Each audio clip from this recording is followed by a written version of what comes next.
ومن أحسن قولا ممن دعا إلى الله وعمل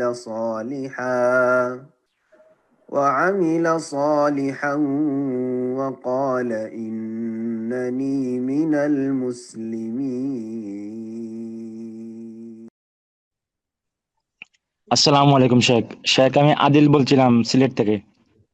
ওয়ালাইকুম আসসালাম ওয়া রাহমাতুল্লাহি ওয়া বারাকাতুহু। জি বলেন। শেখ, আমার প্রশ্নটি হলো যে শেখ, আমি যখন অজু করতে যাই অর্ধেক অজু করা অবস্থায় মনে হয় যে আমার অজু করা হয় নাই, তো পুনরায় আমি প্রথম থেকে অজু করি, তো এরকমটা শেখ চলতেই থাকে। আবার ফরজ গোসল আদায় করতে যে অর্ধেক গোসল করা অবস্থায় মনে হয় যে আমার ফরজ গোসলের নিয়ত ভেঙে গেছে, তো এরকমটা শেখ চলতেই থাকে। তো এখন আমি শেখ কি করব? যতই মনে হোক অজু হয়নি কিংবা ফরজ গোসলের নিয়ত ভেঙে গেছে, একবার তা করে কি সন্তুষ্ট থাকবো? যতই মনে হোক দ্বিতীয়বার কি আর তা করবো না? শেখ, যদি একটু বলতেন এখন আমি কি করতে পারি? কেন আপনার হয়, আমার কেন হয় না? আপনি ওয়াসওয়াসাতে কেন যাচ্ছেন? আপনাদেরকে সবসময় বলি যে আপনারা ওয়াসওয়াসা, শয়তানি ওয়াসওয়াসার ভ্রুক্ষেপ করবেন না। তিনি কেন ভ্রুক্ষেপ করবেন? আপনি অর্ধেক করে ফেলেছেন, তার বলছে উজু হয়নি, উজু হয়েছে সেই জন্য তো অর্ধেক বলছেন। এটা বুঝছেন তো আপনি যে অর্ধেক আছি? মোটেই ভ্রুক্ষেপ করবেন না, নাহলে শয়তান আপনাকে আরো বেশি ডিস্টার্ব করবে, আর আপনার শেষে এমন হয়ে যাবে যে ওয়াসওয়াসার এমন রোগী হয়ে যাবেন আপনি যে এই ওয়াসওয়াসার জীবন থেকে বেরিয়ে আসতে পারবেন না। নাসারুল্লাহ সালামাত ওয়াল আফিয়া। জি জি, প্রশ্ন করবেন এবারকা এখন এমডি মাসুদ আলম। আনমিউট করে প্রশ্ন করুন।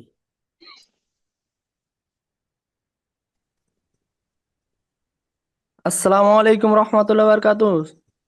ওয়ালাইকুম আসসালাম রহমতুল্লাহ বারাকাতুহ। জি সালামত শেখ, আপনি কেমন আছেন? জি আলহামদুলিল্লাহ। প্রশ্ন কোথা মালদা থেকে? জেলা থেকে বলছি। মালদা জেলা থেকে বলছি। মাশাআল্লাহ, তো স্যার, বলেন।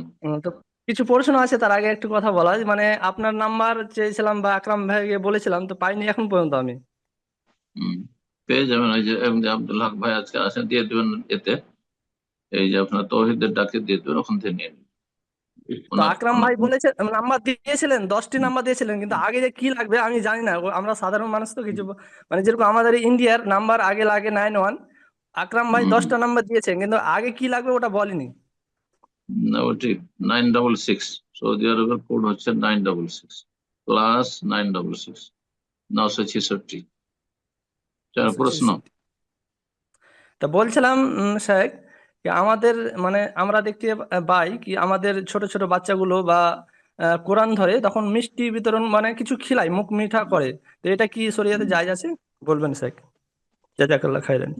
যদি জরুরি না মনে করে তাহলে, হ্যাঁ, কোনো ক্লাস শেষ করলো বা কোনো একটি কিতাব শেষ করলো, সেটা ধর্মীয় পুস্তক হোক অথবা অন্য কোনো কিছু হোক, এক ক্লাস থেকে আরেক ক্লাসে উঠলো, হ্যাঁ, পরীক্ষা পাশ করলো, মাধ্যমিক পাশ করলো, হ্যাঁ, গ্রাজুয়েশন কমপ্লিট করেছে, অথবা এই আম্মা পাড়া শেষ করেছে, এখন কোরআন ধরবে, কোরআন শুরু করছে, আর সেজন্য মিষ্টি খাবে, খাওয়াবে, জায়েজ। কিন্তু সেটাকে জরুরি যদি মনে করে যেটা করতেই হবে, তাহলে বেদাত, তখন জায়েজ না। এখন প্রশ্ন করবেন সিয়াম। আপনি আনমিউট করে প্রশ্ন করুন প্লিজ। আসসালামু আলাইকুম শেখ, বাংলাদেশ থেকে বলছিলাম। জি ওয়ালাইকুম সালাম রহমতুল্লাহ বরকাত। বলেন। শেখ, আমি আগে অনেক অন্ধকারে নিমজ্জিত ছিলাম, আলহামদুলিল্লাহ গত প্রায় 3 মাস থেকে হেদায়েত পাইছি আল্লাহর রহমতে। আলহামদুলিল্লাহ। তো আলহামদুলিল্লাহ, শেখ, আল্লাহ এখন যেন দেখা যায়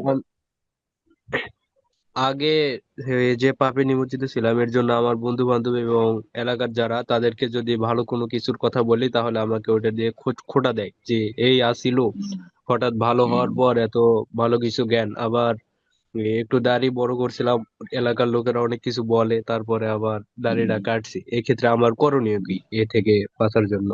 মনকে না, দৃঢ় দাড়ি প্রতিজ্ঞা করি কাটবেন যে না। মানুষ কি বলে ও বলুক, তারপরেও এটা হয়। জাহেলদের কথায় আপনি গুনহার দিকে যাবেন না, দাড়ি কাটবেন না। দাড়ি বড় রেখেছেন, ওটাই ভালো করেছেন।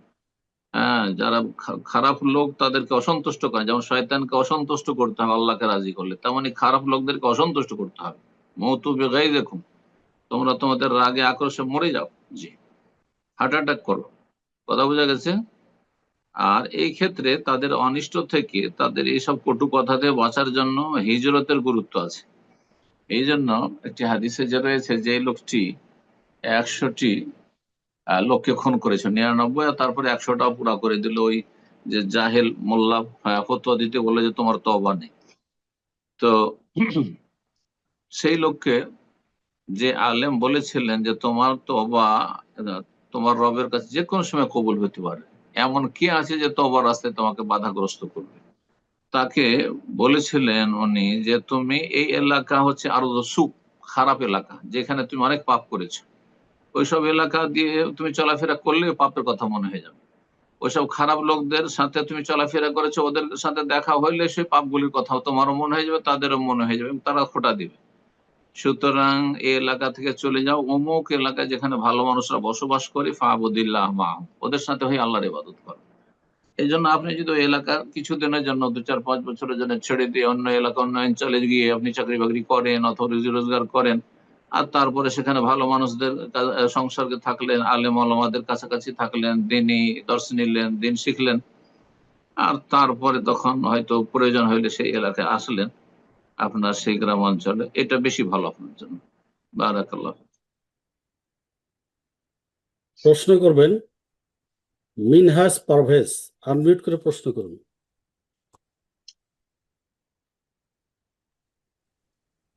আসসালামু আলাইকুম। ওয়ালাইকুম আসসালাম রহমতুল্লাহ বারাকাত। শাইখ, আমার দুইটি প্রশ্ন। জি, প্রথম প্রশ্ন হচ্ছে যে জমজমের পানি পান করে কি, মানে ওটা কি বসে পান করতে হবে না দাঁড়িয়ে? অনেক আলেম বলে থাকেন যে রাসূল সাল্লাল্লাহু আলাইহি ওয়াসাল্লাম দাঁড়িয়ে জমজমের পানি পান করেছেন। এই বিষয়ে মানে জানতে চাচ্ছি যে জমজম, এটা পদ্ধতি কি? নবী জমজমের পানি সাল্লাল্লাহু আলাইহি সাল্লাম জমজমের পানি দাঁড়িয়ে পান করেছেন, মানে দাঁড়িয়ে সুন্নাত এমন নয়, বরং সেখানে পানি টানি ছিল, বসার মতো পরিবেশ ছিল না, আর দাঁড়িয়েছিলেন, দাঁড়ানো অবস্থায় দেওয়া হয়েছে, পান করে নিয়েছে।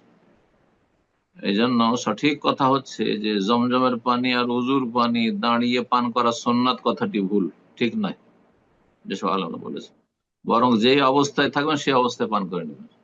যে দাঁড়িয়ে আছেন আর জমজমের পানি কেউ দিল, দাঁড়িয়ে পান করেন, আর বসবেন না। আর বসে আছেন, জমজমের পানি কেউ দিল, আচ্ছা দাঁড়িয়ে যাই সুন্নত পালনের জন্য, এটা করবেন না। এর কোনো প্রমাণ নেই, কোনো সাহাবী এভাবে আমল করেনি। বসে আছেন, জমজমে দেওয়া হলো, দাঁড়িয়ে গেলেন, জমজমের গ্লাস নেই, বোঝা গেছে না? তো এটি হচ্ছে সঠিক কথা। উম, জাযাকাল্লাহ। প্রশ্ন করবেন তারিকুল ইসলাম, আনমিউট করে প্রশ্ন করুন প্লিজ। আসসালামু আলাইকুম ওয়া রাহমাতুল্লাহ। ওয়ালাইকুম আসসালাম রহমতুল্লাহ বারাকাত। জি, প্রিয় শায়েখ সাহেব, কেমন আছেন? আলহামদুলিল্লাহ। বলেন, কোথা থেকে বলছেন? শায়েখ সাহেব, আমি বাংলাদেশ চুয়াডাঙ্গা থেকে বলছি। আমার প্রশ্ন যে স্বামী ইনশাআল্লাহ বলেন। স্ত্রীকে তালাক দেওয়ার পরে হুম। স্ত্রীর ইদ্যত কাল পালন সময়, মানে পালন কালটা কোথায়, স্বামীর বাড়ি করবে না হচ্ছে অন্য কোথাও করবে? আর আরেকটা প্রশ্ন হচ্ছে, আরেকটা এক বিষয়। প্রশ্ন, না না, একটি প্রশ্ন এটাই সারেন। 1 তালাকের পরে, না 2 তালাকের পরে, না 3 তালাকের পরে, এটা বলেন। প্রথম। প্রথম তালাক দেওয়ার পরে? জি জি শায়েখ সাহেব। 1 তালাকের পরে অথবা 2 তালাকের পরে, দুটো তালাক রাজি, মানে 1 বা 2 তালাক, প্রথম তালাক বা দ্বিতীয় তালাক দিয়ে ফিরিয়ে নেওয়ার অধিকার যেহেতু আছে, সুতরাং স্বামী স্ত্রীর সম্পর্ক এখনো এই ইদ্যত না পার হওয়া পর্যন্ত আছে, এজন্য বাড়ি থেকে বের করা জায়েজ নয়। সূরা তালাক আল্লাহ বলেছেন, বুঝা গেছে? কিন্তু তৃতীয় জি জি তালাক শায়েখ হয়ে সাহেব। গেলে, হুম। আর তাকে ফিরিয়ে নেওয়ার কোনো চান্স যেহেতু নেই, সেজন্য তারপরে স্ত্রী বাবার বাড়ি চলে যাবে। হম, তারপরে আর নিজের বাড়িতে, হ্যাঁ, তাকে থাকতে দিতে হবে এটাও নেই। আর যদি তার কোনো জায়গায় না থাকে থাকার, আর সেখানে থাকে, পর্দা করে থাকবে, কারণ সে তার কেউ নাই, এখন বেগানা হয়ে গেছে, বুঝতে পারা গেছে? কিন্তু প্রথম তালাক দেওয়ার পরে 3 মাসিক পর্যন্ত, দ্বিতীয় তালাক দেওয়ার পর 3 মাসিক পর্যন্ত, বা যে ইদ্যতের আওতাতে এসে পড়ছে, ততদিন পর্যন্ত স্বামীর বন্ধনে আছে, যদি ফেরাতে চাই চিন্তা করুক এই 3 মাসিকের মধ্যে, আর যদি না ফেরায় তো 3 মাসিক পার হবে, তখন অটোমেটিকলি বাইন হয়ে যাবে, বিচ্ছিন্ন হয়ে যাবে, অন্য জায়গায় বিয়ে বসতে পারে, তখন আর এই স্বামীর সাথে আর সম্পর্ক নেই, যেহেতু বৈবাহিক সম্পর্ক, তখন বাড়ি থেকে চলে যাবে। কিন্তু আমাদের দেশে মূর্খ মহিলারা করে কি, অথবা মূর্খ স্বামীরা করে কি, তালাক দেওয়ার সাথে বাড়ি থেকে বের করে দেয়, অথবা তালাক দিলে কাঁদতে কাঁদতে বাপের বাড়ি চলে গেল। এটা জায়েজ নয়, এটা চরম ভুল। এই কারণে আরো দূরত্ব বেড়ে যায়, আর তখন সম্পর্ক আরো বেশি খারাপ হয়ে যায়। জি, জাযাকাল্লাহ খায়ের। প্রশ্ন করবেন নূর নাহার, আনমিউট করে প্রশ্ন করুন। আর আরেকটি অনুরোধ, আপনারা যেখান থেকে বলছেন সেই জায়গাটা উল্লেখ করবেন একটু প্লিজ।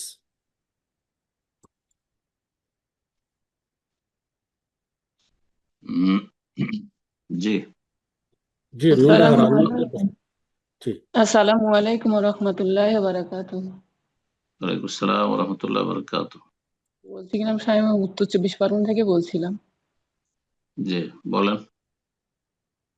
বলছি স্যার, আমি তো আগে ইসলাম সম্পর্কে কিছুই জানতাম না, এখন জানার পরে তো বাপের বাড়ির সঙ্গে অনেকটাই দূরত্ব তৈরি হয়েছে। তো ইসলাম সম্পর্কে তারা একদমই কোনো রকমই ধার ধারে না, এবং এক্ষেত্রে আমি কোনো অনুষ্ঠান বা ওদের কোনো অনুষ্ঠান এতে আমি যাই না, বিয়ে টিয়ে এরকম, মানে তারা একদম পুরো সম্পূর্ণ ইসলাম থেকে একদম অন্যরকম ভাবে করে। এক্ষেত্রে মা কিছু কিছু সময় অসন্তুষ্ট হয়ে যায়।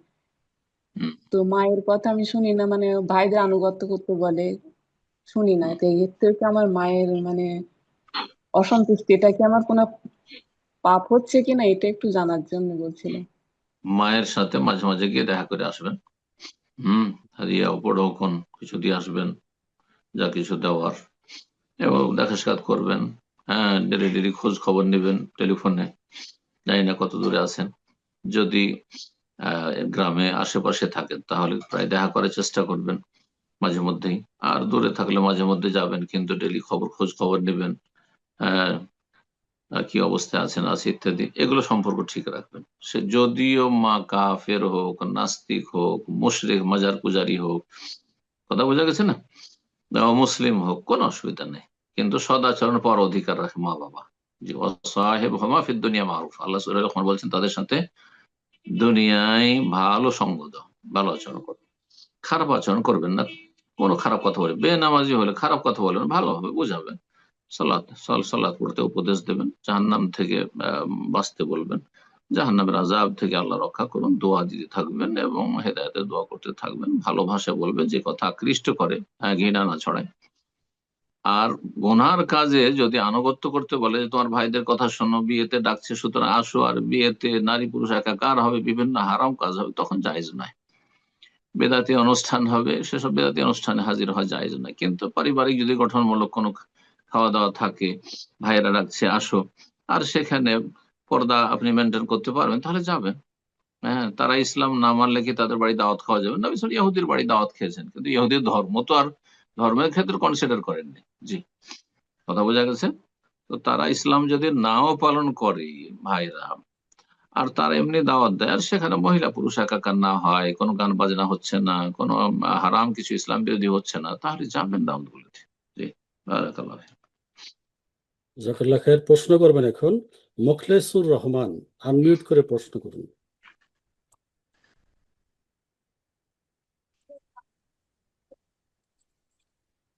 মোখলেসুর রহমান। আসসালামু আলাইকুম শেখ। ওয়ালাইকুম আসসালাম হুগলি ওয়া জেলা থেকে বলছি। রাহমাতুল্লাহ। জি, বলেন। বলছি শেখ, উজু করার সময় আমরা আগে বাম হাতে করেই পা ধুতাম, কিন্তু একটা আপনার বক্তব্যে শুনলাম যে ডান হাতে করে আগে ডান পা তারপর বাম পা। তা এখন প্রশ্ন হচ্ছে কি, দুটো পাই এটা ডান হাতে মাসার করে ধুতে ক্ষেত্রে, হবে না? আমি মনে হয় মাসার ক্ষেত্রে বলেছি, ধোয়ার ক্ষেত্রে তো বলিনি যে ডান হাত দিয়ে পা ধুবেন। মাসা ডান হাত দিয়ে ডান পায়ের মাসা, আর বাম হাত দিয়ে বাম পায়ের মাসা, মাসের ক্ষেত্রে বলেছি। ধোয়ার ক্ষেত্রে আচ্ছা, ময়লা একটু। আবর্জনা পরিষ্কার করা, ধুলোবালি পরিষ্কার করার জন্য বাম হাত। জি, জি শেখ। ভুল বুঝেছেন। জাযাকাল্লাহ খায়ের। প্রশ্ন করবেন ইয়াসমিন আক্তার, আনমিউট করে প্রশ্ন করুন প্লিজ।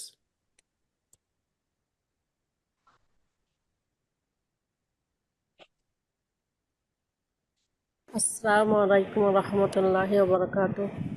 ওয়ালাইকুম আসসালাম ওয়া রাহমাতুল্লাহি ওয়া বারাকাতুহু। বলেন, কোথায় বলছেন? বাংলাদেশ থেকে বলছি।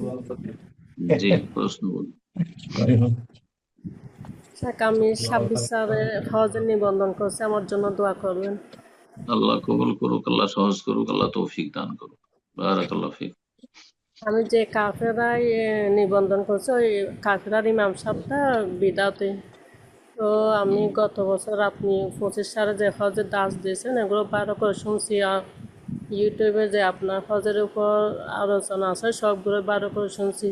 এখন আমাকে নসিহা করেন, আমি কীভাবে বিদাত মুক্ত, শিরিক মুক্ত, সহিবা সুন্নত অনুযায়ী হজ করতে পারবো, নসিহা করবেন। আর মসজিদে কুবা ফজরের সম্পর্কে জানতে চাই। আসসালামু আলাইকুম মসজিদের রহমতুল্লাহি ওয়া বারাকাতুহু। আসসালামু আলাইকুম ওয়া রাহমাতুল্লাহি ওয়া বারাকাতুহু। প্রথম কথা, যেহেতু নিবন্ধন করে ফেলেছেন, হয়তো কোনো কাফের নাম লিখিয়ে নিয়েছেন, সময় পাচ্ছে চলে আসছে হয়তো। না হলে বলতাম যে মাশাআল্লাহ বাংলাদেশ থেকে কোরআন সুন্নাহর আলেমদের আপনার দিক নির্দেশনায় মাশাআল্লাহ বিভিন্ন হজ কাফেলা আছে, যেখানে ভালো ভালো আলেমরা থাকছেন মাশাআল্লাহ। তো তাদের সাথে আসলে বেশি ভালো ছিল। কিন্তু যাই হোক, এখন বেদাতি যদি মুআল্লিম হয় অথবা বেদাতি সেখানে মুর্শিদ হয়, তাদের শিক্ষা নেবেন না, তাদের বেদাতি শিক্ষা নেবেন না। আর আলহামদুলিল্লাহ আমার এত হজের আলোচনা আছে আর উমরার আলোচনা আছে, তো এগুলি যদি দু চারটাও শোনেন তাহলে আপনাকে দিয়ে বেদাত করাতে পারবেন না।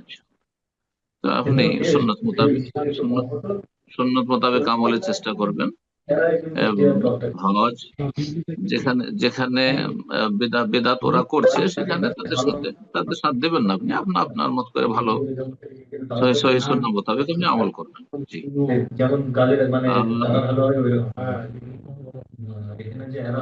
আলোচনার মধ্যে কথা হচ্ছে কেন ওদিক থেকে? এটা জাকারিয়া। চুপ থাকেন, এদিকে আলোচনা চলছে, ওইদিকে গল্প করতে আছেন কেউ?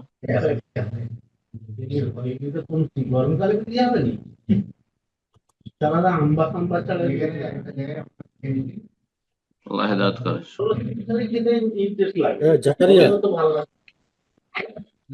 কে আছে আপনার সাথে পরিচালনা? আল্লাহ হেদায়েত করে জাকারিয়া সবাইকে। আছে।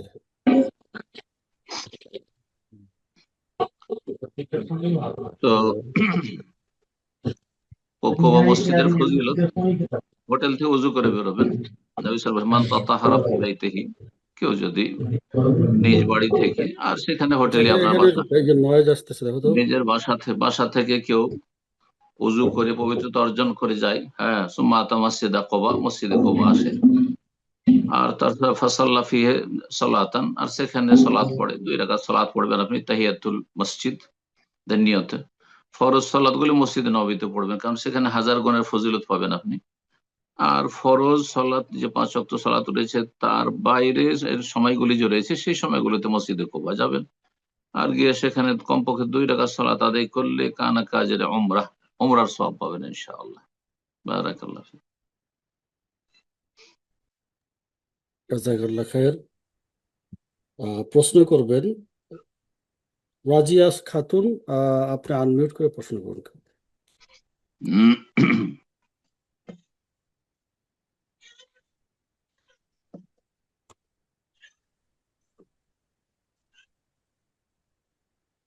আসসালামু আলাইকুম ওয়া রাহমাতুল্লাহি ওয়া বারাকাতুহু। ওয়ালাইকুম আসসালাম ওয়া রাহমাতুল্লাহি ওয়া বারাকাতুহু। জি, আমি হুগলি জেলার আরামবাগ থেকে বলছি। বলেন, প্রশ্ন বলেন। যে আমার কোশ্চেনটা হলো যে মানে অসুস্থ ব্যক্তি, মানে হচ্ছে প্রচুর অসুস্থ, বিছানায় পড়ে রয়েছে, অনেকদিন থেকে প্রচুর কষ্ট পাচ্ছে। অনেকে বলছে নাকি যে ওই ব্যক্তিকে যদি দুয়া ইউনুস, সূরা ইউনুস পড়ে যদি শোনানো হয়, তাহলে নাকি আল্লাহ তার অনেক কষ্ট দূর করবে, আর তা নাহলে তার মত দিয়ে দেবে আল্লাহ। এটা কি সঠিক? মত কেন চাইবে? এটা আমি না, বেদাতি কথা।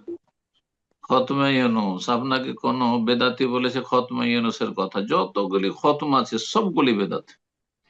এই যে দেওবন্দি বেরলভিদের কিতাবে, হ্যাঁ, আমাদের দেশে প্রচলিত যে হানাফি সমাজ, তাদের কিতাবাদিতে খতমগুলি আছে, বা তাদের হুজুররা যেসব খতমের আমল করে, খতমে জালালি, খতমে খাজগান, খতমে ইউনুস, হ্যাঁ, এই সমস্তগুলি বেদাত। কোন একটিও কোন জয়ীফ হাদিসও নেই, জয়ীফ হাদিসও নেই। তবে ইউনূস আলাইহিস সালামের দোয়ার ফজিলত আছে, সেটা আপনি পড়তে থাকবেন, কিন্তু সেটা সোয়া লাখবার পড়তে হবে, আর তারপরে ভাগ বন্টন করে সেটা খতম দিতে হবে, সমস্ত বিদআত। যদি কেউ নির্ধারণ করে যে খতমে ইউনূস মানে ইউনূস আলাইহিস সালামের দোয়া 100 বার পড়তে হবে, তবু বেদাত। কেন 100 বার পড়তে হবে? যত পারবেন পড়েন। বালা মুসিবতে ইউনূস আলাইহিস সালামের দোয়া লা ইলাহা ইল্লা আনতা সুবহানাকা ইন্নী কুনতু মিনাজ জালিমিন গুরুত্বপূর্ণ দোয়া।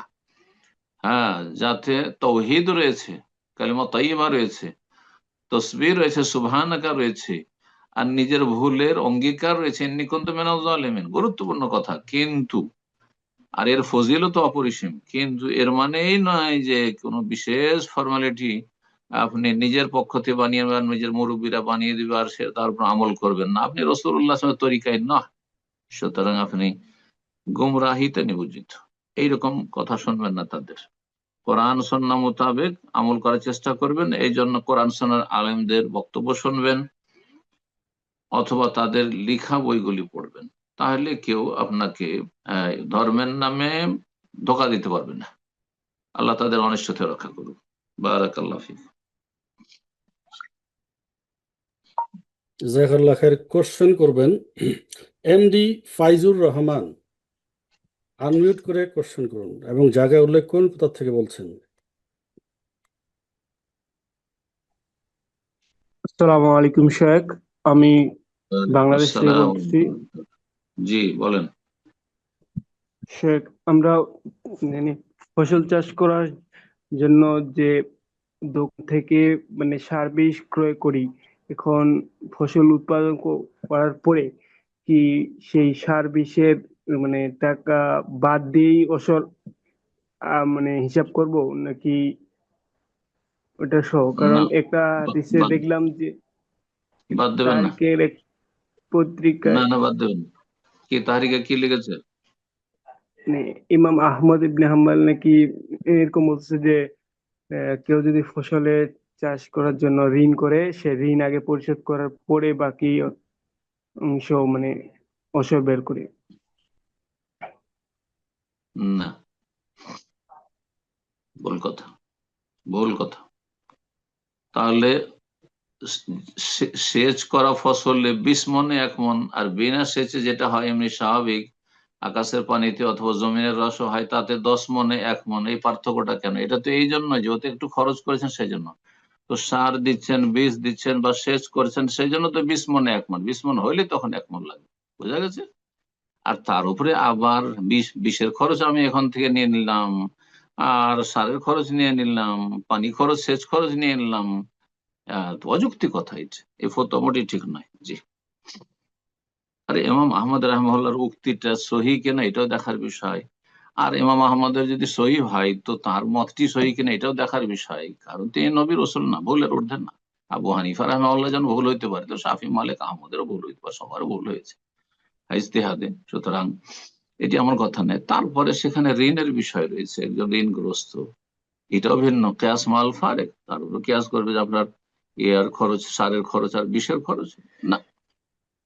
তো এসব কথা কাল আল্লাহ কালা রসুল নয়, না আল্লাহ বলেছেন রাসূল বলেছেন। জি, বারাকাল্লাহ ফিক। জাযাকাল্লাহ খায়ের। প্রশ্ন করবেন আব্দুল্লাহ। আনমিউট করে প্রশ্ন করুন প্লিজ।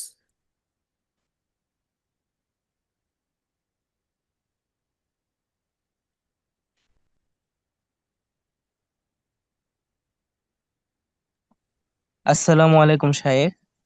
ওয়ালাইকুম আসসালাম ওয়া রাহমাতুল্লাহি ওয়া বারাকাতুহু। জি বলেন। শায়েখ, প্রশ্নের বিষয় হচ্ছে, একজন সদ্য কোথা দিনে থেকে? ফেরা ব্যক্তি।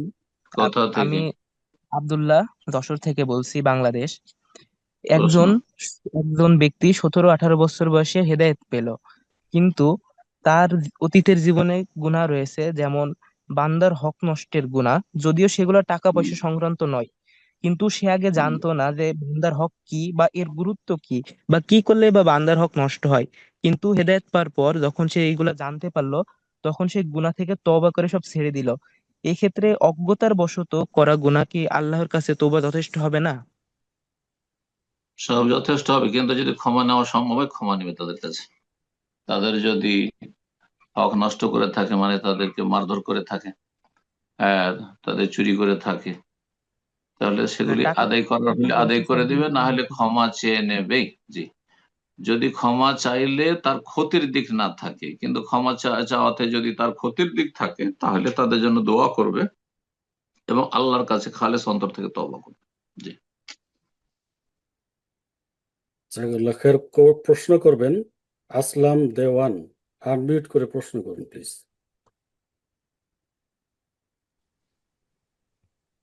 আসসালামু আলাইকুম ওয়া রাহমাতুল্লাহি ওয়া বারাকাতুহু। আমি কুয়েত ওয়ালাইকুম থেকে। আসসালাম ওয়া রাহমাতুল্লাহি ওয়া বারাকাতুহু।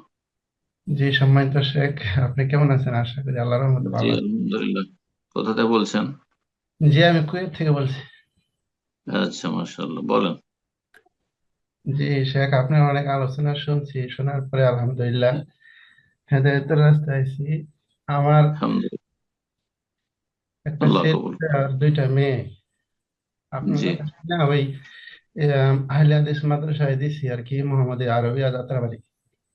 মাশাআল্লাহ, আল্লাহ কবুল করুন। আল্লাহ তাদেরকে ভালো আলেমা করুন। জি, ওদের জন্য একটু দোয়া চাইছি আপনার কাছে। নেক হায়াত আল্লাহ দান করুন। বারাকাল্লাহু ফিকুম। আল্লাহ আপনার পরিবার, আহলে আওলাদে বরকত দান করুন, মনের নেক আশা পূরণ করুন। আমিন শেখ, জাযাকাল্লাহ খাইর। জি। প্রশ্ন প্রশ্ন নেই? জি না, দোয়া চাইছি আপনার সাথে। ঠিক আছে, ঠিক আছে, আল্লাহ আপনার ভালো করুন। জি, আব্দুল্লাহ ভাই, অন্য কাউ? জি জি জি, জাজাকাল্লাহ খায়ের। প্রশ্ন করবেন ইসমাইল এস কে, আনমিউট করে প্রশ্ন করুন প্লিজ।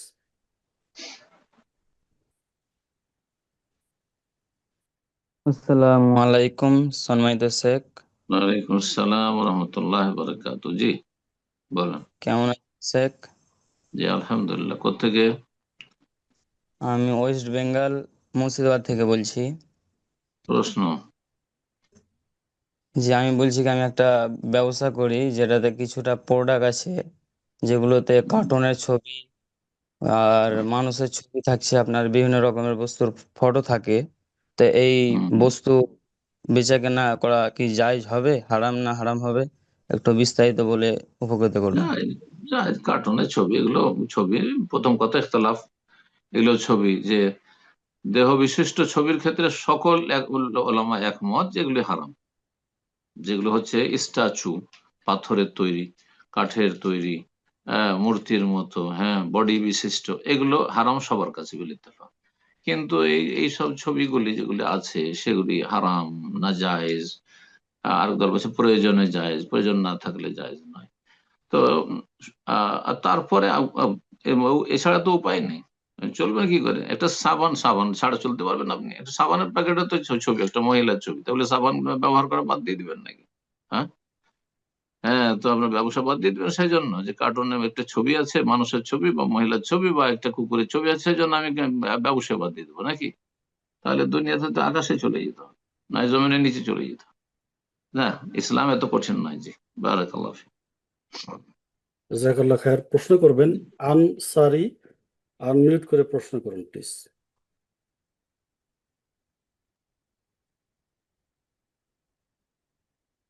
আনসারি শুনছেন? জি, আসসালামু আলাইকুম স্যার। ওয়ালাইকুম আসসালাম ওয়া রাহমাতুল্লাহি ওয়া বারাকাতুহু। জি, আমি দুবাই থেকে বলছি। ওই যখন বলেন। জামাতে ফরজ বাড়ি সালাত আদায় করি, বাড়ি কোথায়? দাড়ি মুর্শিদাবাদ। জি, বলেন প্রশ্ন। জামাতে যখন সালাত আদায় করি, তখন যে ইমাম সামি আল্লাহু লিমান হামিদা বলে, তখন আমরা কি ওই খালি রব্বানা ওয়া লাকাল হামদ বলবো, না আমাকেও মানে সামি আল্লাহু লিমান হামিদা বলতে হবে? এটাই। মাসলা ইখতিলাফি। হানাবেলা, হাম্বলি ওলামারা বলছেন যে সামি আল্লাহ লিমান হামিদার জবাবে মুক্তাদিয়া শুধু রব্বানা ওয়া লাকাল হামদ, সামি আল্লাহু হামিদ বলবে না, এক কথা মুক্তাদিয়া। শাইখ ইবনে বাজ রাহিমাহুল্লাহ, শাইখ ইবনে উসাইমিন, এ সমস্ত বিংশ শতাব্দীর বড় বড় বিজ্ঞ আইম্মায়ে কেরাম তারা বলছেন এটাই বেশি রাজে, মানে প্রাধান্যযোগ্য। ভুল আর সহি বলবো না, রাজে আর মরজু। তবে ইমাম শাফি রাহমাহুল্লাহর মত হচ্ছে না, মুক্তাদিরা সামি আল্লাহ হামিদা বলবে, যে আমলটি ভারত বাংলাদেশের অনেক আহলে হাদিসরা করে থাকে এবং আহলে হাদিসদের সালাত শিক্ষা বইগুলিতে আছে। যেমন ডক্টর আসাদুল্লাহ আল গালেব হাফিজাহুল্লাহ তাআলা ওয়া শাফাহু ওয়া আফাহু, তার কিতাব সালাতুর রাসূলে এটি আছে। সুতরাং সেটাও কেউ যদি আমল করে তো নাজায়েজ কিছু নয়। তবে আমাদের কাছে প্রাধান্যযোগ্য। আল্লাহ তাআলা আলাম। ইযা ক্বালা আল ইমামু সামিআল্লাহু লিমান হামিদা ফাকুলু রব্বানা ওয়া লাকাল হামদ। নবী সাল্লাল্লাহু আলাইহি হাদিস, যখন ইমাম সামিআল্লাহু লিমান হামিদা বলবে তখন তোমরা রব্বানা ওয়া লাকাল হামদ বলো। আমাদের সামিআল্লাহু হামিদা বলতে বলা হয়নি। আল্লাহ, এটি হচ্ছে বেশি প্রাধান্যযোগ্য। রাজি আর মারজুর পার্থক্য, সহি গলত বলবো না। জি জি। জাযাকাল্লাহ খায়ের। প্রশ্ন করবেন কবির হাসান, আনমিউট করে প্রশ্ন করুন প্লিজ।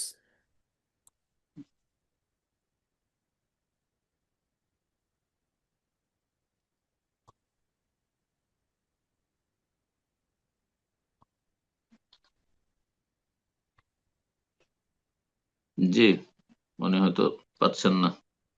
কবির হাসানের এটা এটা কি সমস্যা, কি বুঝতেছি না, আনমিউট হচ্ছে না কেন? অন্য কাউকে দিয়ে দাও, চেষ্টা করবো। আচ্ছা কবির হাসান, আচ্ছা আপনি অপেক্ষা করেন, দেখি পরবর্তীতে আছে আলী ফায়েজ, আপনি আনমিউট করে প্রশ্ন করুন দেখি।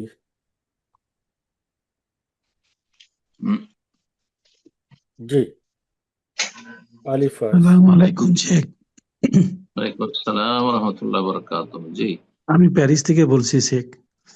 আমার বলেন। প্রশ্নটা হচ্ছে, আমি অনেক আগে একটা দার্সে শুনেছি সূরা বাকারার লাস্ট যে 4 আয়াত, উনি এই 4 আয়াতের তাফসিরে বলছেন, তিন আয়াত, তিন আয়াত, হ্যাঁ নাকি 3 না দু আয়াত, আয়াত? জি, এই আয়াতের তাফসিরে উনি বলছেন আমাদের নবী করিম সাল্লাল্লাহু আলাইহি সাল্লাম মিরাজের রাত্রে, নবী করিম সাল্লাল্লাহু আলাইহি সাল্লাম মিরাজের রাত্রে আল্লাহর কাছ থেকে সরাসরি এই আয়াতটা উনি পেয়েছেন। এটা শেষ দুটি এই আয়াত সূরাতুল বাকারা, সূরা বাকারার শেষ, মানে 4টি নয়, 2টি আয়াত মানে রাসূল থেকে। আমাদের দেশে মাসাল ইল্লাহি মা ফিস সামাওয়াতি, তার রুকু শুরু হয়, তো মনে করে যে ওটাও তাতে শামিল, তো ওটা দিয়েও 3টি হয়, 4টি তো হয়ই না। কিন্তু আসলে ওটি নয়, এখানে যেটা ফজিলত আছে দুটো আয়াতের। হ্যাঁ, মান কারা আয়াতাইন মিন আখির সূরাতিল বাকারাতি ফি লাইলাতিন কাফাতাহু, কেউ যদি প্রতি রাতে বা কোন রাতে সূরা বাকারার শেষ থেকে 2টি আয়াত পাঠ করে, এই 2টি আয়াতের বিশেষ ফজিলত রয়েছে, তার জন্য যথেষ্ট, তার জন্য সমস্ত অনিষ্ট থেকে রক্ষার জন্য যথেষ্ট, জিন শয়তান মানুষ শয়তানের। তো এটি শুরু হয় আমানা রাসূল বিমা উনজিলা ইলাইহি থেকে, আর তারপরের আয়াতটি হচ্ছে লা ইয়াকাল্লিফু নাফসান ইল্লা উসাহা ফানসুরনা আল কওমিল কাফিরিন দিয়ে শেষ হবে। প্রশ্ন আপনার কিছু আছে এই 2টি আয়াত সম্পর্কে? মেরাজের রাতে পেয়েছেন? জি, মেরাজের রাতে দেওয়া হয়েছে। জি, সেটাও আছে।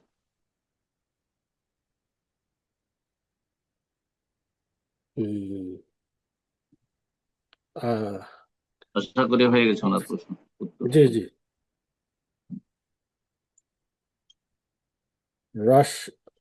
রাশিকা রাশেদ, আপনি আনমিউট করে প্রশ্ন করুন প্লিজ।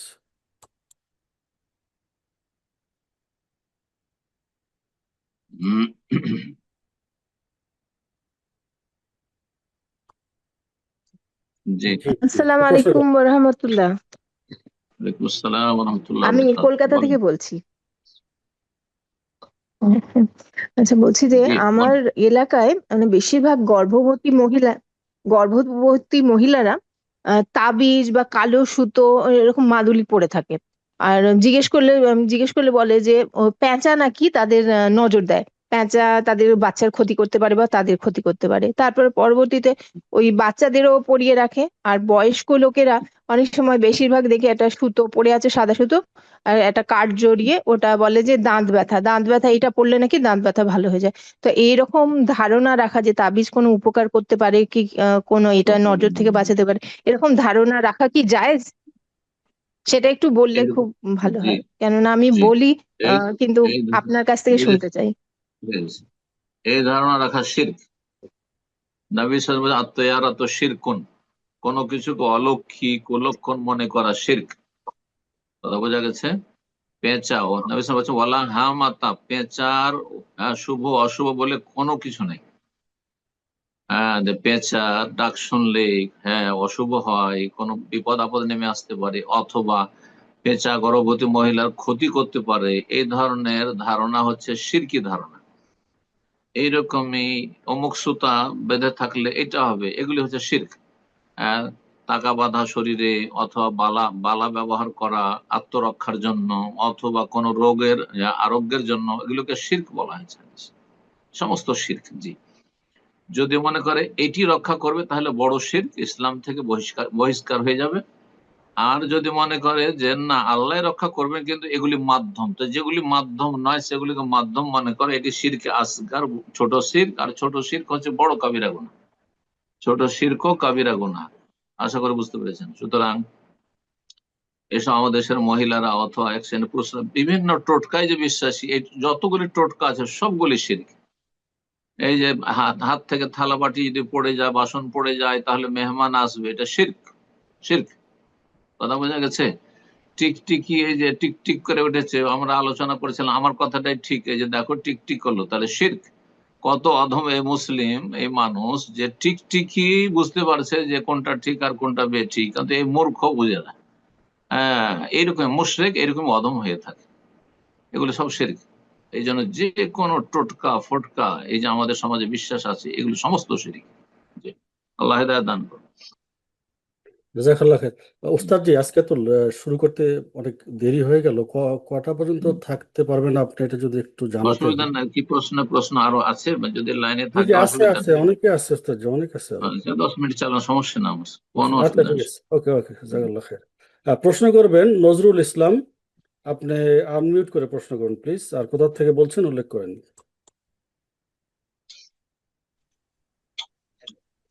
আসসালামু আলাইকুম সম্মানিত শেখ। ওয়ালাইকুম আসসালাম ওয়া রাহমাতুল্লাহি ওয়া বারাকাতুহু। জি, আমি বাংলাদেশ নেত্রকোনা জেলা থেকে বলতেছি। শেখ, আল্লাহর জন্য বলেন। আপনাকে ভালোবাসি এবং আল্লাহ আপনাকে দীর্ঘ নেক হায়াত দান করুন। আমিন। আমিন ইয়া রাব্বাল আলামিন। বাহ, তো শেখ, আল্লাহ আমার আপনাদেরকে প্রশ্নটি ভালো। হলো যে আল্লাহর জন্য দিক নির্ণয় বা কোনো সীমা নির্ধারণ করা কি জায়েজ? আর যদি জায়েজ না হয়, তো আমি তো জানি উপর দিক নিচ দিক এগুলা দিক, তো আমি যদি বলি যে আল্লাহ উপর দিকে আছেন, তাহলে কি দিক নির্ণয় হয়ে যাবে? এই বিষয়টা যদি একটু মানে আল্লাহর বিস্তারিত দিক, বল। আল্লাহর দিক নির্ণয় অবশ্যই আছে। আল্লাহ সমস্ত সৃষ্টির ঊর্ধ্বে আছে, উপরে আছে। সাব্বিহিসমা রাব্বিকাল আ'লা, তিনি সুউচ্চ সুমহান। বোঝা গেছে? হ্যাঁ, আর রহমাল আরশি ইস্তাওয়া, আ'আমিনতুম মান ফিস সামায়, যিনি আকাশে সমস্ত সৃষ্টির ঊর্ধ্বে আছেন। আর ঊর্ধ্বে মানে ওপরে, মানে দিক। হ্যাঁ, আল্লাহ উপর দিকে আছেন। এটা তো মানুষের নেচার, প্রকৃতি। এই জন্য দোয়া করলে হাত উঠায়। হাত কেন উঠায়? ওপরে, যে আল্লাহ উপরে আছে। তারপরে কেউ যদি জুলমের শিকার হয়, তো ওপর দিয়ে কেন তাকায়? কারণ আমাকে সাহায্যকারী ওপরে আছে। এটা তো মানুষের প্রকৃতি। এই প্রকৃতির মানুষকে সৃষ্টি করেছেন আল্লাহ রাব্বুল আলামিন। সুতরাং এর বিপরীত যাবে, আল্লাহর জন্য দিক নির্ণয় করা যাবে না, এটি কুফরি কথা। আল্লাহর জন্য কোনো দিক বলা যাবে না, আল্লাহ রাব্বুল সর্বত্র বিরাজমান, সবকিছু একেবারে কুফরি হলুলি এক আকীদা। জি, এটি হিন্দুদের আকীদা হইতে পারে, ধর্ম হইতে পারে, কিন্তু মুসলিমের কোনোদিন ধর্ম হইতে পারে না যে আল্লাহ সর্বত্র সবকিছুতে বিরাজমান। নাউযুবিল্লাহ। পেশাব পায়খানায় মূর্তির ভিতর আল্লাহ আছে, তাহলে হ্যাঁ হ্যাঁ, যে মূর্তির পূজা হচ্ছে তাতেও আল্লাহ আছে, সর্বত্র সবকিছুতে বিরাজমান, মানে নাউযুবিল্লাহ, এটা কুফরি কথা। তো এই একটি বিষয়। হ্যাঁ, কিন্তু আল্লাহর জন্য সীমা নির্ধারণ করা যাবে না, যে আল্লাহকে, আল্লাহ সৃষ্টি তাহলে ঘিরে আছে, না। আল্লাহ রাব্বুল আলামিনের সীমা দেয়া নির্ধারণ করা যাবে না, কুফর। কিন্তু আল্লাহ সর্বত্র বিরাজমান, এটিও কুফর। আল্লাহর জন্য দিক অবশ্যই আছে, আর আল্লাহ সীমা নির্ধারণ করা যায় না। লা তুদরিকুহুল আবসার ওয়া হুয়া ইউদরিকুল আবসার ওয়া হুয়াল লাতীফুল খাবীর। বারাকাল্লাহ। জাজাকাল্লাহ খায়ের। প্রশ্ন করবেন সুরাইয়া, আনমিউট করে প্রশ্ন করুন। আসসালামু আলাইকুম শেখ। আমি ওয়ালাইকুম আসসালাম ওয়া রাহমাতুল্লাহি ওয়া বারাকাতুহু। আমি আমেরিকা থেকে বলছি শেখ। আমি স্কুলে আর কি, বলেন। এলিমেন্টারি স্কুলে জব করি। ওইখানে জি, অনেক সময় বাচ্চাদের সে যে মর্নিং মিটিং হয়, ওখানে একটু ওরা স্যারে মিউজিক স্যারে মিউজিক সাথে ওরা নাচে, তো ওদের সাথে অনেক সময় অ্যাক্টিভিটি করতে হয়। এটা কি জায়েজ? না, কতটুকু? নাচা যায় না। ওখানে কি না, নাচি না, পুরুষরাও ওদের সাথে থাকে? দাঁড়ানো, ওদের হাতে মেলে, ওদের সাথে ওর হাত ঘুরানো, ওদের সাথে দাঁড়িয়ে থাকা, এগুলা। আর পুরুষরাও থাকে ওখানে? পুরুষরাও আর থাকে? হ্যাঁ, না না, পুরুষরা থাকে না, দু এক সময় টিচার থাকে, দুই একজন, সব লেডি সময় না। টিচার, সবাই যদি লেডি টিচার হয়, আর হ্যাঁ, বাচ্চারা আছে। আর শেখ, আমি গত প্রশ্ন একটা প্রশ্ন আপনার কাছে হোয়াটসঅ্যাপে লিখে দিয়েছিলাম, আমি ওইটা উত্তর পাইনি, ওই জমি বন্টনের ব্যাপারে আপনার কাছে লিখে দিয়েছি, আচ্ছা একটু কাইন্ডলি ঠিক আমার ওইটার উত্তরটা দিয়েন। ইনশাল্লাহ ঠিক আছে। আচ্ছা, জাজাকাল্লাহ খাইরান। যথাসাধ্য এরকম দেখেন দেবেন মিউজিক টিউজিক হচ্ছে, এড়িয়ে চলা যায় কিনা, বাঁচা যায় কিনা, বাঁচার চেষ্টা করবেন। জি জি আল্লাহ ভালো রাখুন। জাজাকাল্লাহ খায়ের। রাফসান ইসলাম, আনমিউট করে প্রশ্ন করুন প্লিজ।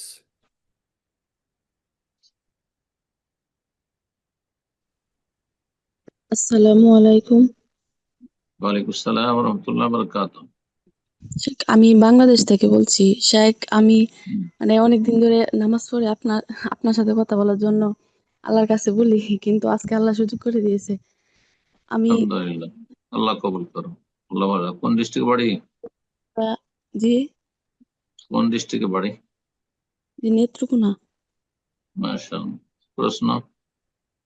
শেখ, আমি অনেকদিন ধরে মানে একটা ডিপ্রেশনে ভুগতেছি।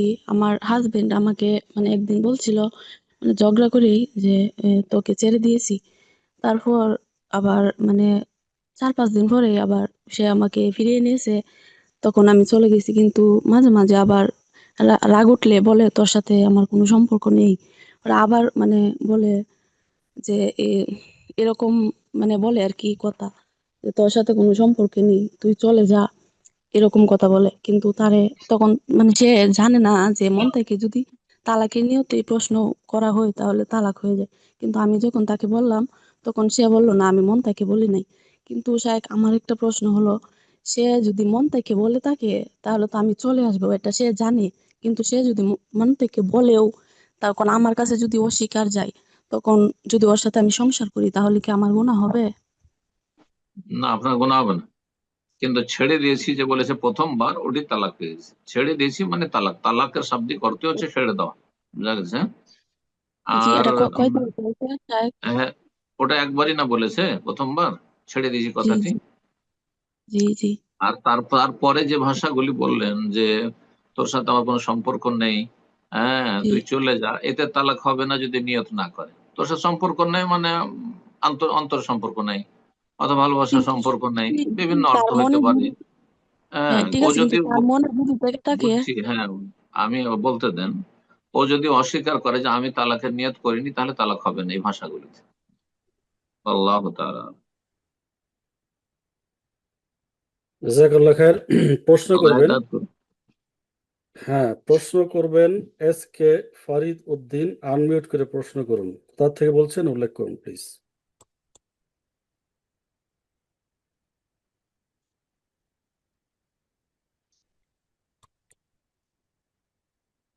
ফরিদ উদ্দিন কি সেটের সামনে আছেন? মনে হয় না।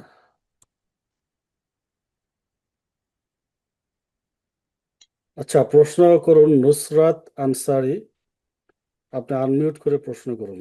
ফরিদ উদ্দিনকে পাওয়া যাচ্ছে না।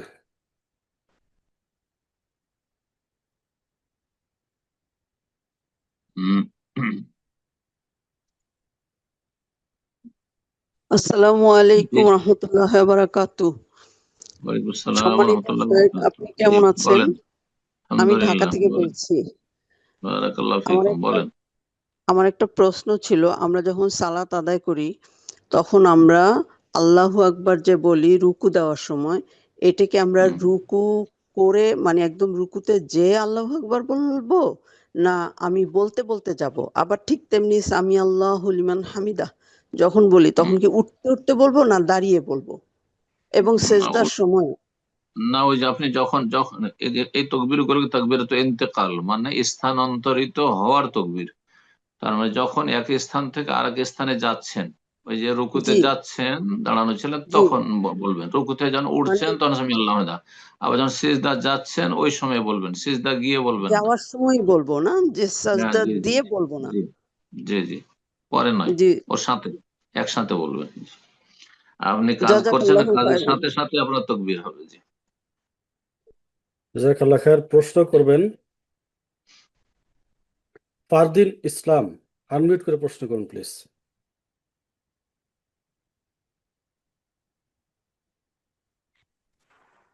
আসসালামু আলাইকুম। ওয়ালাইকুম আসসালাম রহমতুল্লাহ বারাকাতুহু। জি বলেন। বলছিলাম আমার একটা পার্সোনাল প্রবলেমের জন্য আমি একটা ফাতোয়া নিতাম, তো কোথা থেকে বলছেন? প্রবলেমটা আমি বলবো। কোথা আমি থেকে ওয়েস্ট বলছেন? বেঙ্গল থেকে বলছি, ওয়েস্ট বেঙ্গল থেকে, হ্যাঁ, ওয়েস্ট ওয়েস্ট বেঙ্গল বেঙ্গল। থেকে, কোন ডিস্ট্রিক্ট? মুর্শিদাবাদ। মুর্শিদাবাদ। যেসব প্রশ্ন বলা যায়, হ্যাঁ, সবার সামনে বলার স্বভাব হয়, সেগুলি বলবেন।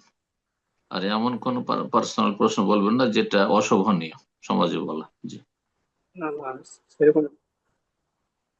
তো সেই পার্সোনাল বলছিলাম আমি আপনার। যে যে কোনো পরীক্ষায় যদি মানে কেউ যদি চিটিং করে থাকে, সেই পরীক্ষার রেজাল্টটা কি হয়, মানে তার ইনকাম হারাম হয়ে যায়।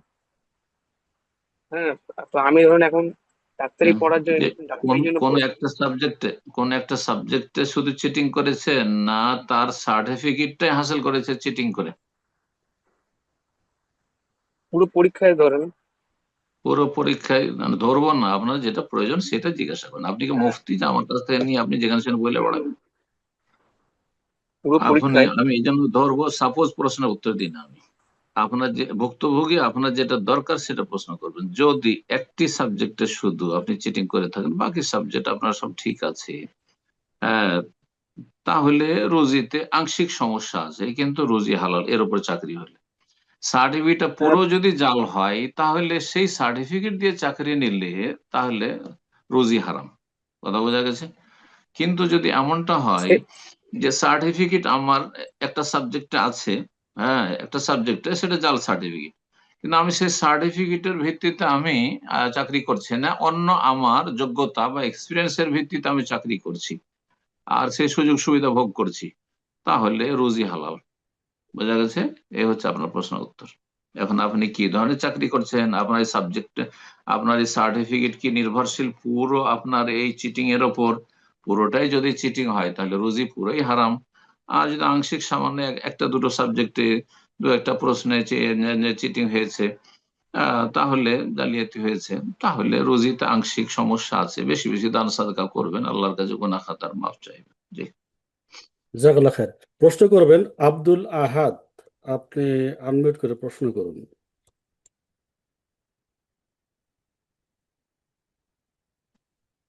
আসসালামু আলাইকুম শাইখ।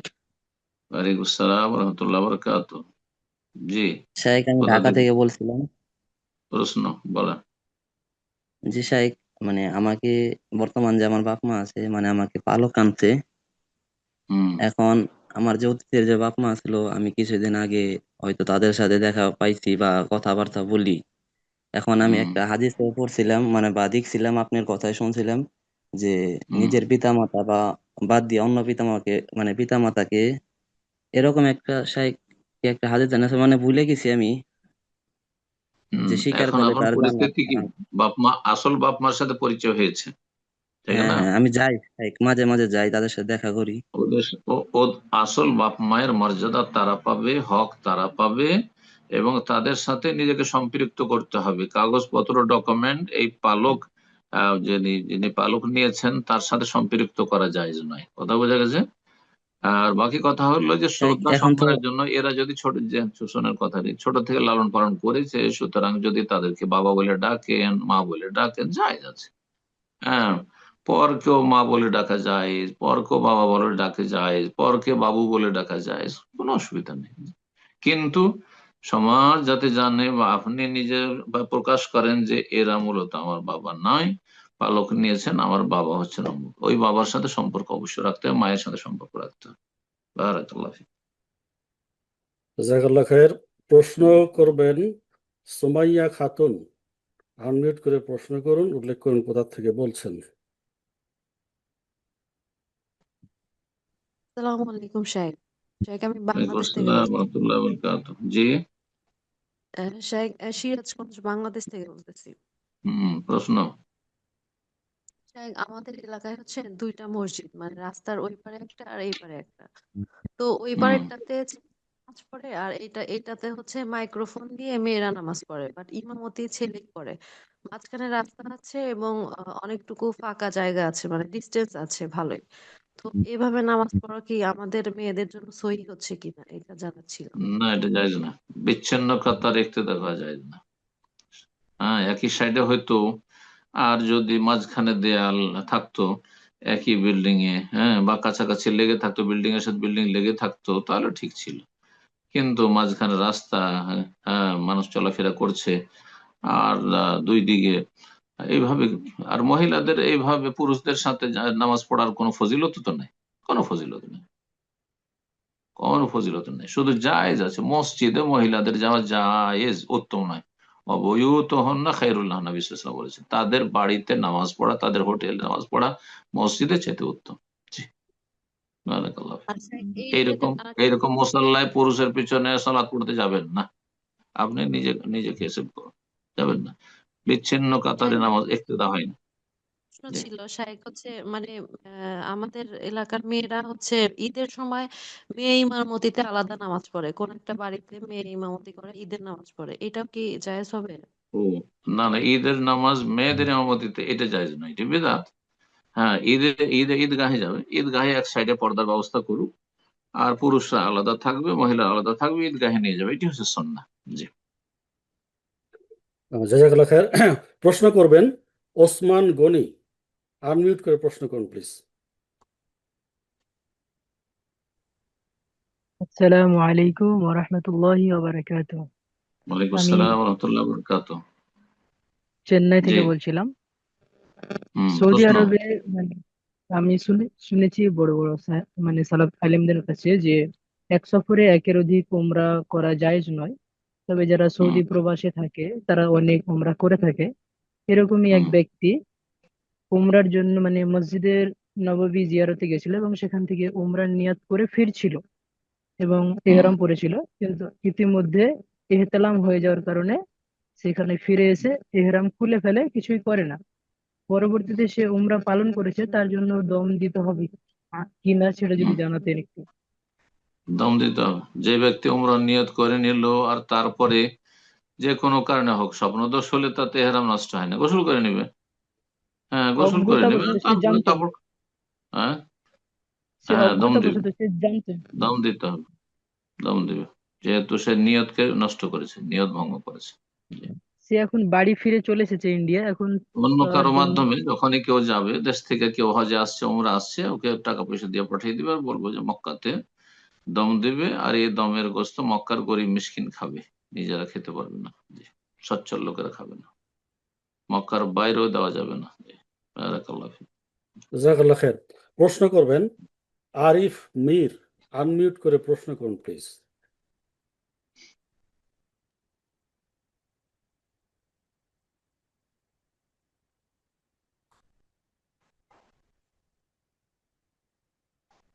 আরিফ মীর, হ্যাঁ জি জি আনমিউট, হ্যাঁ জি প্রশ্ন করুন। আসসালামু আলাইকুম। ওয়ালাইকুম আসসালাম ওয়া রাহমাতুল্লাহি ওয়া বারাকাতুহু। জি। শেখ, আমার একটা প্রশ্ন আছে। হুম।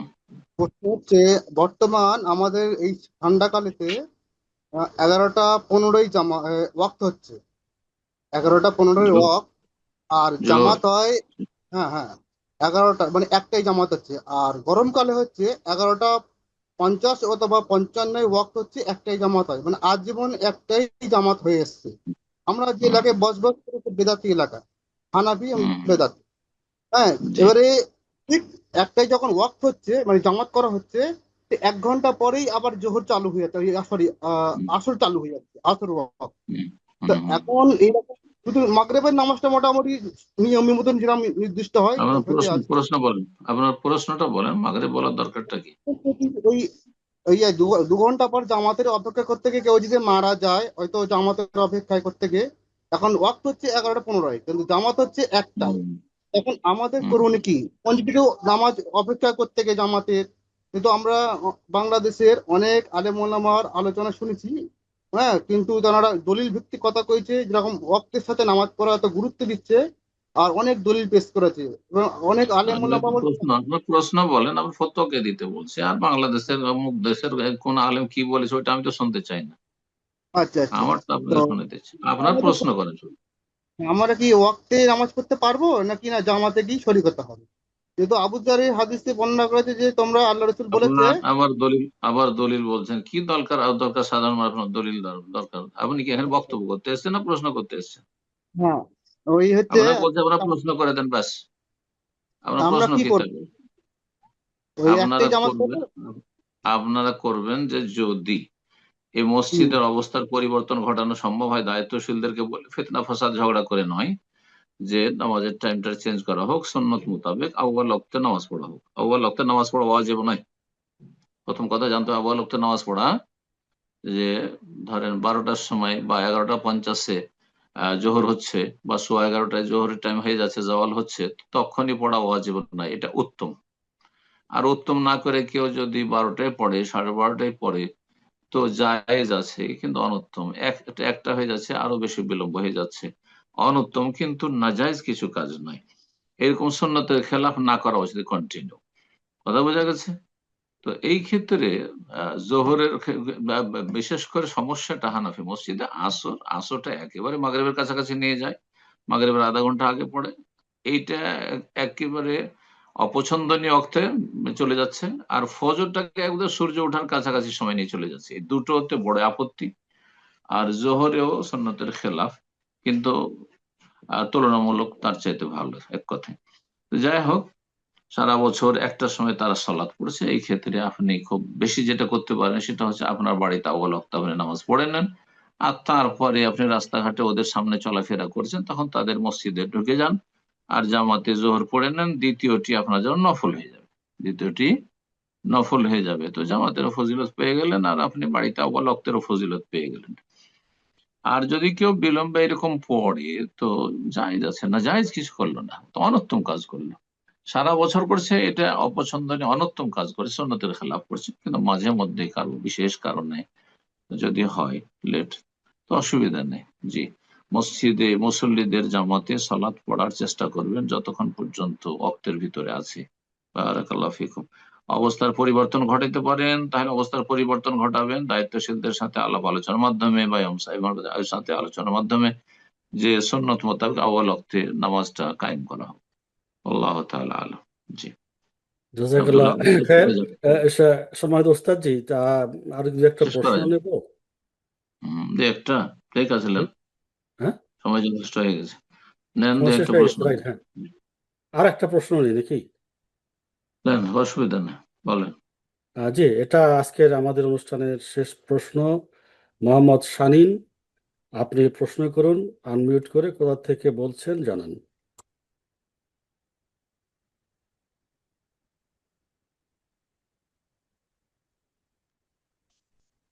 জি বলেন। মোহাম্মদ শানীন, জি আপনি প্রশ্ন করুন।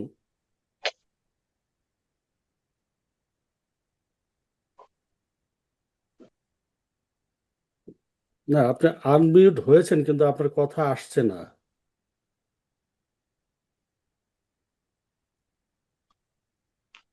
অন্য কাউকে দিয়ে দেন, আগামী সপ্তাহে দুঃখিত, করবো। আমরা দুঃখিত, আপনার কোনো কথা আসছে না, যদি আনমিউট তারপর আসছে না।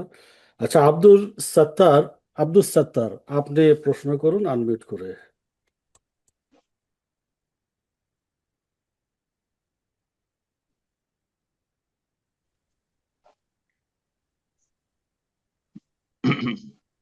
সালামু আলাইকুম রহমতুল্লাহ বারাকাত। শেখ সালাম রহমতুল্লাহ বারাকাতু। জি বলেন। শেখ আমি দোহা কাতার থেকে বলতেছি, আমার নাম আব্দুল সত্তার। শেখ আমি প্রশ্ন। একটা প্রশ্ন, শেখ আমি একটা তালাকের বিষয় একটা মাসালার জন্য ফোন করছি। আমি আপনার নাম্বারটা তালাকের মশলা জমে হয় না। তালাকের মশলার জন্য তালাক যে দিয়েছে, হ্যাঁ, আদা খেয়েছে, একটু সাত পাক আলেম ওলামাদের কাছে সরাসরি যাবে, নিজের বিবৃতি দেবে, তার ওয়াইফ তার বিবৃতি দেবে, আর তারপরে তালাকের ফতোয়া নেবে। অনলাইনে হাওয়াই এইভাবে এত সহজে তালাকের ফতোয়া হয় না। জি, কিছুটা কষ্ট করতে হবে তালাকের ফতোয়া দিলে। বারাকাল্লাহ শেখ ফিক। আপনাকে জি, ফোন নাম্বারটা কি দেওয়া যাবে? না, এভাবে ফোন নাম্বার দেওয়া যাবে না। আপনি যাদের কাছে ফোন নাম্বার আছে দায়িত্বশীল, ওনাদের সাথে যোগাযোগ করবেন। জি, আব্দুল্লাহ সাহেব আছেন, যোগাযোগ করবেন। ফোন নাম্বার দেওয়া যাবে, অসুবিধা নেই। পরবর্তীতে আপনাকে দেওয়া যাবে, অসুবিধা নেই। শেখ যে হোস্টকে যথেষ্ট, যথেষ্ট। শেষ করেন আব্দুল্লাহ। জি জি, জাজাকাল্লাহ খায়ের। আমাদের ওস্তাদজি দেরি হয়ে গেল, অনেক কষ্ট হলো আজকে একটু আপনার জন্য, একটু সমস্যা হয়ে গেল। যাই হোক, যারা শুনছেন যারা আছেন আমরা আজকে এখানে অনুষ্ঠান শেষ করে দিচ্ছি ইনশাল্লাহ। ওস্তাদজি আপনি দোয়া করে শেষ করে দেন ইনশাল্লাহ। জাযাকুমুল্লাহ খায়ের, বারাকাল্লাহ ফিকুম। আল্লাহ রাব্বুল আলামিনের কাছে দোয়া করি আল্লাহ রাব্বুল আমাদের গুনাহ খাতা মাফ করেন, ভুল ভ্রান্তি মাফ করেন, সীমা লঙ্ঘন থেকে আল্লাহ বেঁচে থাকার তৌফিক দান করেন। দাম্পত্য জীবন আল্লাহ রাব্বুল আলামিন সবাইকে আল্লাহ সুখী করেন, সকল মুমিন মুমিনাতকে আল্লাহর সমস্ত অনিষ্ট বালা মুসিবত থেকে আল্লাহ হেফাজতে রাখেন, জান্নাতের পথে রাখেন, জাহান্নামের আযাব থেকে রক্ষা করেন, দুনিয়া এবং আখিরাত সার্বিক কল্যাণ দান করেন। ছেলে মেয়েদের ইমানি ইসলামী তরবিয়তকে আল্লাহ সহজ করেন, সবকিছুতে আল্লাহ আমাদের জন্য সার্বিক দিক থেকে বরকত দান করেন। রব্বানা আতিনা ফিদ দুনিয়া হাসানা ওয়া ফিল আখিরাতি হাসানা ওয়া কিনা আযাবান নার। সুবহান রাব্বিকা রাব্বিল ইজ্জাতি আম্মা ইয়াসিফুন ওয়া সালামুন আলাল মুরসালিন ওয়ালহামদুলিল্লাহি রাব্বিল আলামিন।